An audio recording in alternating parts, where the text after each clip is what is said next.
Ratusan massa aksi pengunjuk rasa dari Penggerakan Mahasiswa Islam Indonesia atau yang disingkat PMII Kota Sukabumi menggelar damai di depan halaman kantor Dinas Kesehatan Kota Sukabumi. Dalam tuntutannya, massa pengunjuk rasa meminta klarifikasi Dinas Kesehatan Kota Sukabumi terkait pelayanan kesehatan, termasuk terkait temuan data dugaan penggelembungan data vaksinasi COVID-19. Koordinator aksi Hasbi mengatakan, diharapkan adanya pemerataan distribusi vaksin di Kota Sukabumi bisa diterapkan. Pihaknya meminta jangan sampai distribusi vaksinasi COVID-19 tidak merata. Mahasiswa Islam Indonesia Sukabumi memberikan peringatan agar vaksinasi, khususnya di vaksinasi keempat, kita lihat dari beberapa media Pak Wali dengan bangganya untuk adanya vaksinasi booster kedua atau vaksinasi tingkat keempat ini sudah ada. Maka pemerataan dan pemaksimalan agar distribusi vaksinasi ini benar adanya kepada masyarakat. Itu salah satu yang memang menjadikan kami. Kalau yang kedua, ketersediaan vaksin di fasilitas, di puskesmas, itu tidak boleh dijadwalkan agar setiap hari, sehingga pemerataan vaksinasi itu bisa diserap oleh masyarakat Kota Sukabumi. Itu sebenarnya yang memang menjadi tuntutan kita.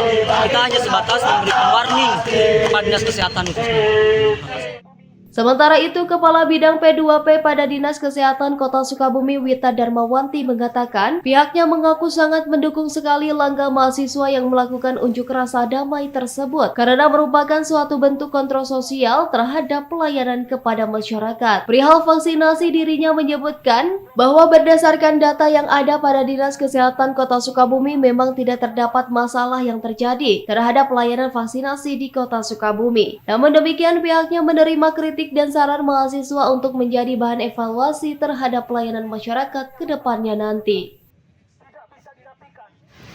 Kami sih sebenarnya menyikapi mahasiswa ya, demo mahasiswa ini adalah satu hal yang baik sebenarnya, karena mereka sebagai kontrol sosial. Gak masalah kalau untuk mengkritisi atau memberikan saran, itu pasti baik lah, namanya juga mereka juga orang yang memang punya peran ya dalam pelaksanaan kegiatan pemerintahan. Namun terkait dengan tadi yang disampaikan, yang pertama untuk vaksin booster, kita sebenarnya jauh lebih dulu menyampaikan, bahkan melaksanakan pelayanan kesehatan. Mungkin akan semua juga kemarin mengikuti ya acara pelayanan vaksinasi di GOR itu, kita lebih dulu dibandingkan yang lain. Coba kalau misalnya lihat di kota kabupaten lain juga mungkin Kota Sukabumi lebih dulu, bahkan sebelum kita memasuki bulan suci Ramadan. Dari Kota Sukabumi, Sofwan Julfikar melaporkan untuk Dinamika.